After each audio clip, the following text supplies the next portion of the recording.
ओम तव कथामृतम तप्त जीवनम कविभिडीडितं कल्मषापहं श्रवणमंगलम श्रीमदाततं भुवि गृह्णन्ति ये भूरिदा जनाः।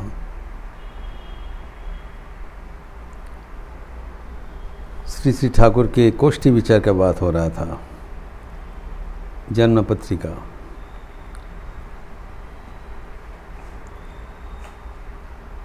हम देखे हैं कि ज्योतिष शास्त्र हमारे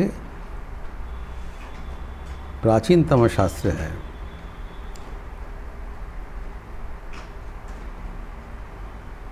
जो कि वेदांग में अंतर्भुक्त है। वेद अपौरुषेय है।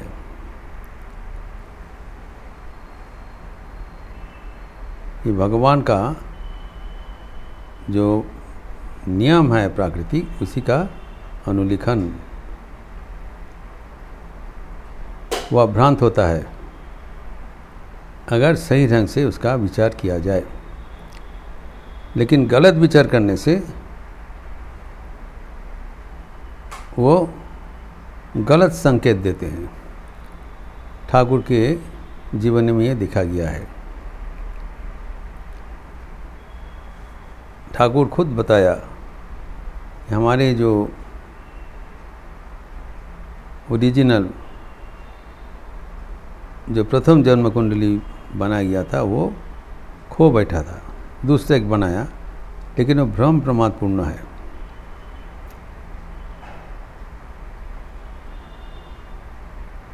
इसीलिए गिरीश चंद्र यहाँ बोल रहे हैं, मैं उसका पुनः विचार कर रहा हूँ। अब यहाँ पर हम देखते हैं कि ठाकुर के जो प्रामाण्य जीवनी है, श्री श्री रामकृष्ण लीला प्रसंग,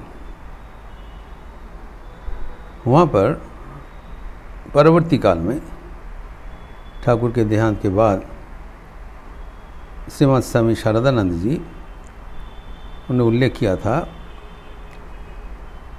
ये ठाकुर के वाणी अनुसरण करते हुए उन्होंने ठाकुर के कोष्ठी विचार का पुनर्अनुसंधान किया। क्यों इसको गलत ठाकुर ने कहा था,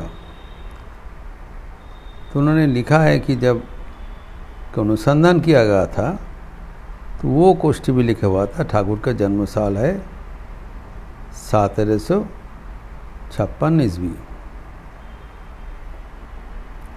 ये 656 सन शक और ईस्वी सन शक, तो उस साल का, और फाल्गुन द्वितीया, और उस साल का फाल्गुन द्वितीया में जब विचार किया था पंचांग में, वो लिखा था वो कृष्णा नवमी एवं शुक्रवार, जबकि वो द्वितीया नहीं था।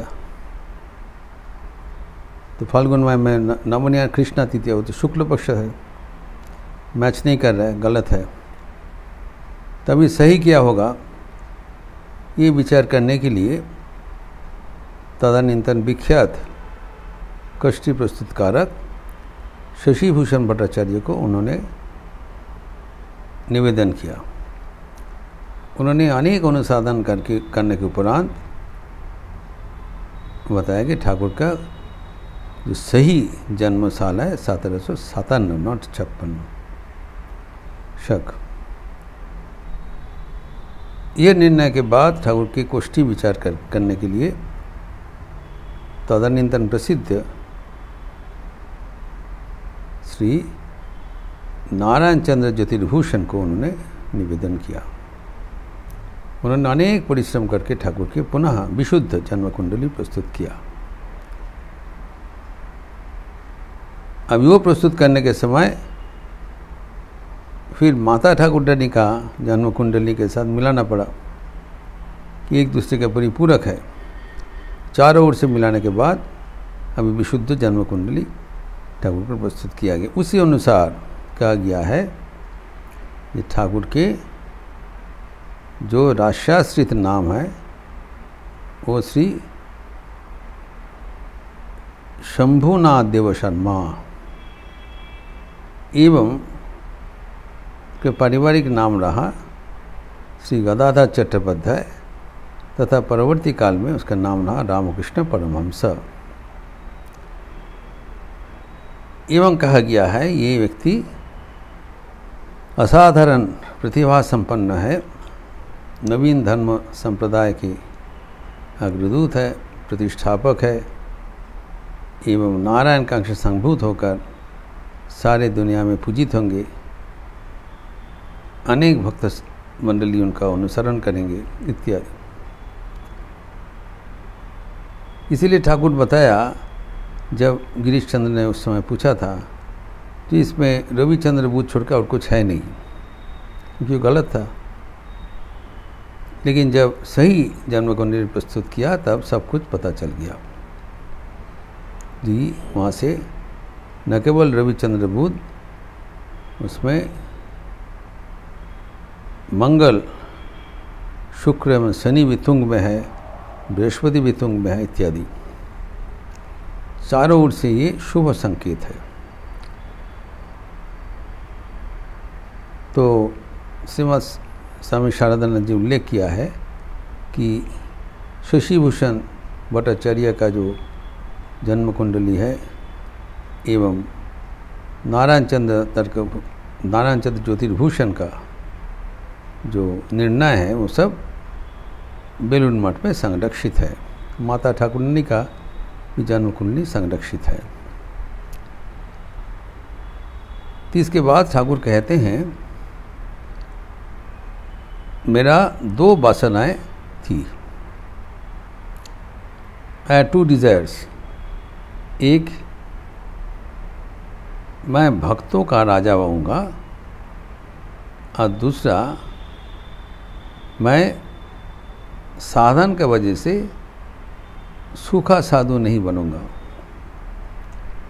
আমি ভক্তদের রাজা হব আর छूट के साधु हब ना। ये ठाकुर का वासना था।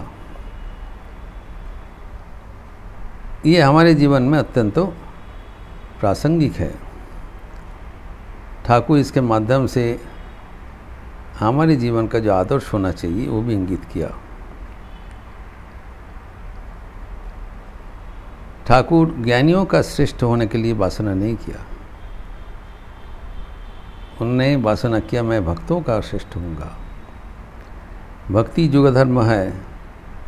ठाकुर चाहते थे अपने जीवन में भक्ति ही प्राधान्य हो एवं सबसे ज़्यादा भक्ति उनके जीवन में हो जाए। भक्त किसको कहलाएंगे? जो भगवान को भजन करते हैं उसको ही भक्त कहलाता है। जो भगवान को आराधना करते हैं, भगवान को अपना मानते हैं, तो भगवान को सबसे ज़्यादा मैं अपना मानूंगा।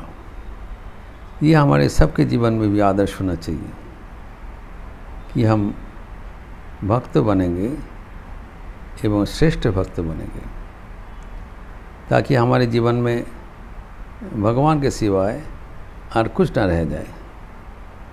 और भक्त होने का शर्त है